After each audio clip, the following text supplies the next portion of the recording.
صحیح بخاری اور صحیح مسلم کے اندر یہ حدیث موجود ہے. اللہ کے محبوب صلی اللہ علیہ وآلہ وسلم نے فرمایا اسلام کی بنیاد 5 چیزوں کے اوپر ہے.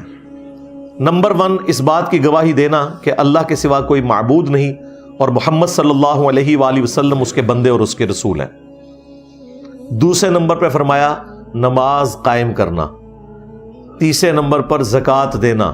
چوتھے نمبر پر حج کرنا اللہ کی راہ میں اگر استطاعت ہو.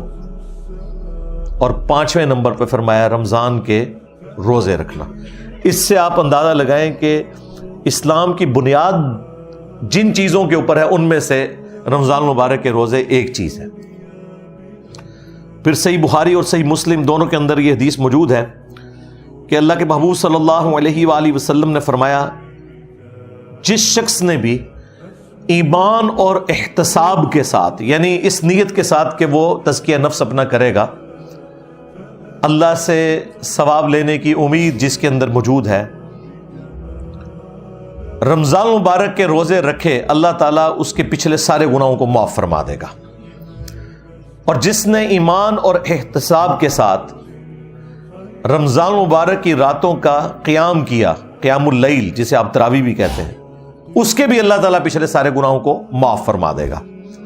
اور جس نے ایمان اور احتساب کے ساتھ لیلۃ القدر کا قیام کیا، اس کے بھی اللہ تعالیٰ پچھلے سارے گناہوں کو معاف فرما دے گا.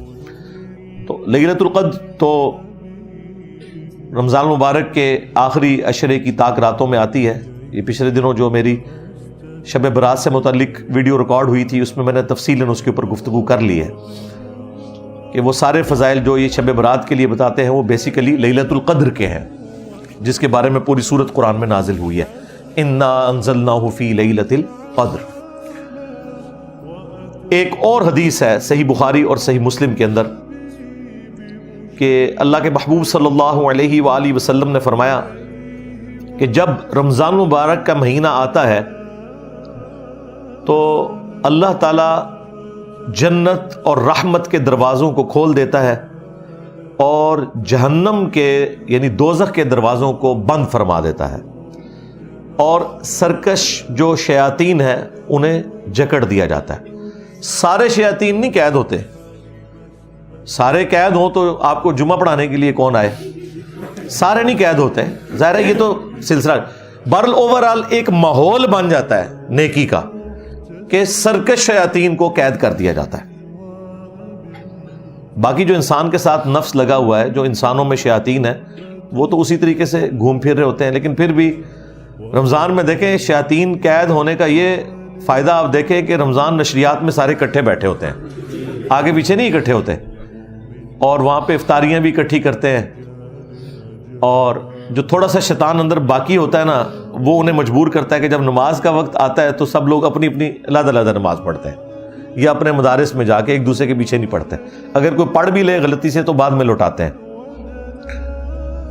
ایک اور حدیث ہے صحیح بخاری اور صحیح مسلم کے اندر کہ اللہ کے محبوب صلی اللہ علیہ وآلہ وسلم نے فرمایا کہ جنت کے 8 دروازے ہیں، ان میں سے ایک دروازہ ایسا ہے جس کا نام ہے الریان، اور یہ خالصتاً ان لوگوں کے لیے ہے جو رمضان مبارک کے روزوں کا اہتمام کرتے تھے.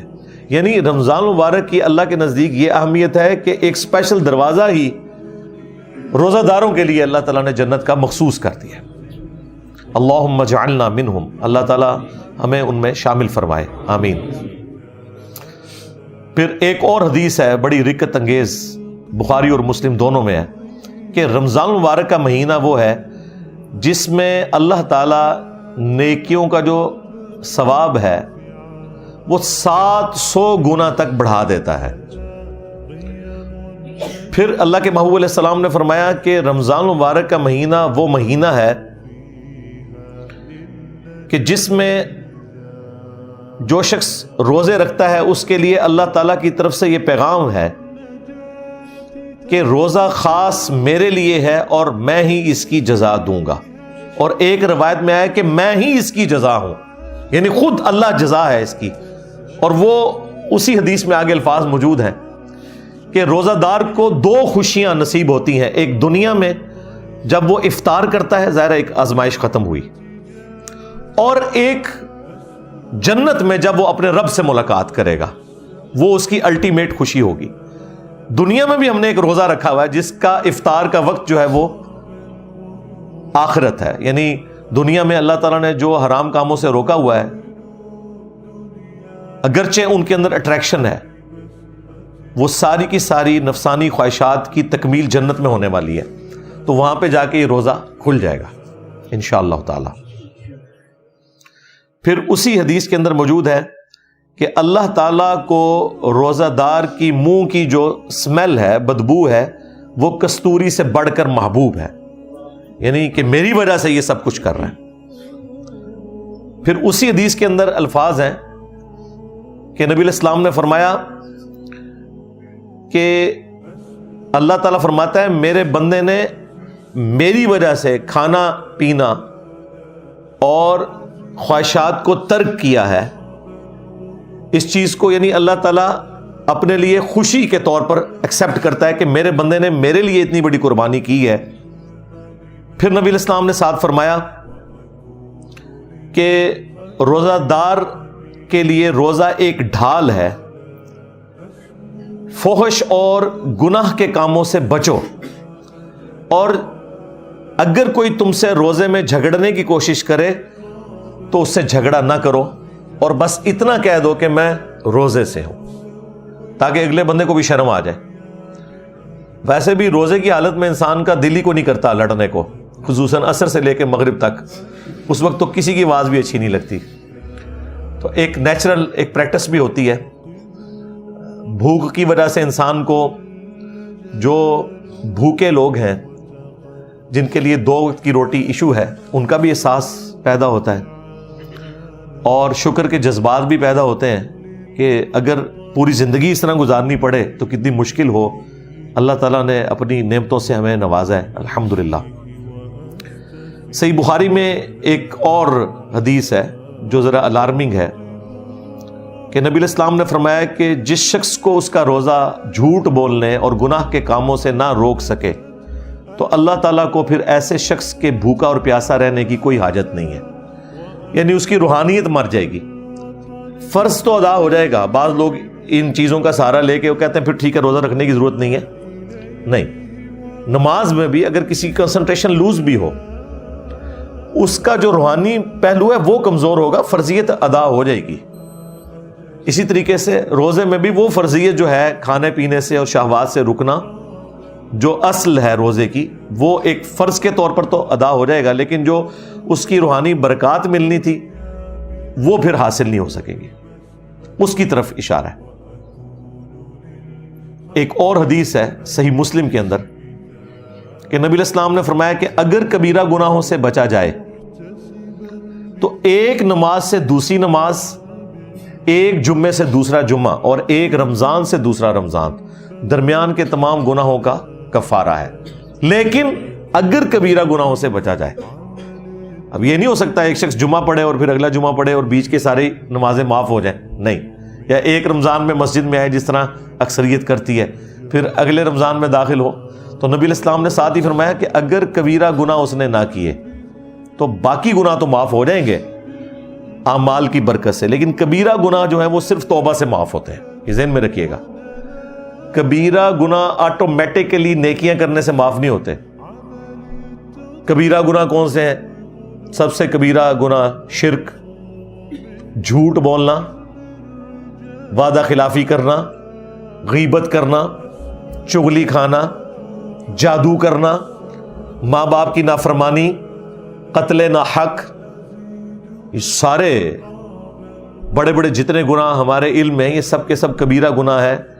یہ تو نہ نمازیں پڑھنے سے معاف ہوں گے، نہ جمعہ پڑھنے سے معاف ہوں گے، اور نہ ہی یہ روزہ رکھنے سے معاف ہوں گے، بلکہ یہ معاف ہوں گے جب کوئی شخص توبہ کرے گا۔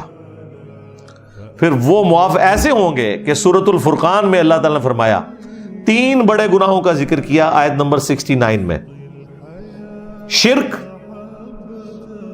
جو کائنات کا سب سے بڑا گناہ ہے، قتل ناحق جو حقوق العباد میں سب سے بڑا گناہ ہے، اور تیسرا بدکاری، ان 3 گناہوں کا ذکر کر کے اگلی آیت میں فرمایا 70 نمبر میں کہ اگر کوئی ان گناہوں سے بھی توبہ کر لے سچے دل سے تو نہ صرف ہم اس کے گناہوں کو معاف کر دیں گے بلکہ اس کے گناہوں کو نیکیوں سے بدل دیں گے. اللہ اکبر کبیرہ والحمد للہ کثیرہ وسبحان اللہ بکرۃ واصیلا. لہذا اللہ تعالیٰ سے کسی نے کٹی نہیں کبھی کرنی. ہاں یہ ذہن میں رکھیے گا. دیکھیں میرا کتنا اگریسو سٹائل ہے, میری آپ قرآن کلاسز دیکھیں تو آپ کو پھر پتہ چلتا ہے کہ اللہ تعالیٰ اپنے معاملات میں کتنا سخت ہے. اس کے باوجود ہم نے کبھی اس چیز کی ترغیب نہیں دلائی کہ کوئی شخص اللہ تعالیٰ سے اتنا ڈر جائے کہ وہ پھر یہ ڈیسائیڈ کر لے کہ ٹھیک ہے جی پھر مجھے کوئی نیکی کرنے کی ضرورت ہی نہیں ہے جب اللہ تعالیٰ اتنا سخت ہے. نہیں, سختی اس لیے بیان کی جاتی ہے کہ آپ اللہ تعالیٰ کی ہستی کے اعتبار سے بے فکرے نہ ہو جائیں. باقی جو توبہ والا ایلیمنٹ ہے بھائی وہ تو موت کے غرغرے سے پہلے پہلے توبہ قبول ہے. جامعہ ترمذی میں حدیث ہے. لیکن کسی کو یہ پتا تو نہیں کس وقت موت آ جائے, اس لیے پوری زندگی آپ نے اس طرح گزارنی ہے. وَلَا تَمُوتُنَّ إِلَّا وَأَنْتُمْ مُسْلِمُونَ, جو قرآن میں آیا. دیکھنا تمہیں موت نہ آئے مگر اس حال میں کہ تم تابع فرمان ہو کر مرنا. ہر وقت تیاری رکھنی ہے, تو وہ اپنی جگہ ہے. لہذا رمضان المبارک میں تو نیکیوں کا ایک موسم ہے. رمضان کی پریکٹس کی وجہ سے پھر بقیہ 11 مہینوں میں بھی اللہ تعالیٰ کو صحیح طریقے سے رسپانس کرنا یہ اللہ تعالیٰ کی ریکوائرمنٹ ہے. اور مور دین 50% مسلمان جو پریکٹسنگ ہوتے ہیں ان میں سے بھی 50% مسلمان وہ عموماً رمضان میں ہی نیکیوں کی طرف آتے ہیں اور بعد میں کچھ استقامت والا سلسلہ شروع ہوتا ہے. کئی لوگ داڑھی رکھ لیتے ہیں, پھر نمازیں شروع کر دیتے ہیں, عورتیں حجاب شروع کر دیتی ہیں. تو یہ ہم نے اپنی زندگی میں رمضان مبارک کی برکات خود دیکھی ہیں کہ رمضان جو ہے اس اعتبار سے ایک ٹرننگ مہینہ ثابت ہوتا ہے کئی لوگوں کی زندگی میں. کئی لوگوں کے لیے کوئی گھر میں جوان موت یا کوئی صدمہ وہ بھی نیکی پہ آنے کا ایک سبب بن جاتا ہے. وہ بھی اللہ تعالیٰ نے سورہ السجدہ میں فرمایا کہ ہم دنیا کی زندگی میں تمہیں تکلیف دیں گے تاکہ تم اپنے رب کی طرف پلٹ آؤ. وہ بھی ایک اللہ کی سنت ہے. تو یہ مختلف اللہ تعالیٰ نے ایک سمجھ لیں سگنلز رکھے ہوئے ہیں. جو انسان رسپانس کرے تو مرنے سے پہلے اللہ تعالیٰ کے بتائے ہوئے راستے کے اوپر آ سکتا ہے. لہذا رمضان المبارک کو کیجول نہ لیں, پورے اہتمام کے ساتھ رمضان شریف کو گزاریں. جو فرض عبادات ہیں ان کے اوپر ایمفیسائز کریں اور بعد کی زندگی کے لیے بھی اللہ تعالیٰ سے دعا کریں کہ اللہ تعالیٰ استقامت دے باقی نیکیوں کے اوپر بھی. خصوصاً نماز کے معاملے میں بالکل جو ہے نا وہ 0 ٹالرنس ہے اللہ تعالیٰ کی, یہ ذہن میں رکھیے گا.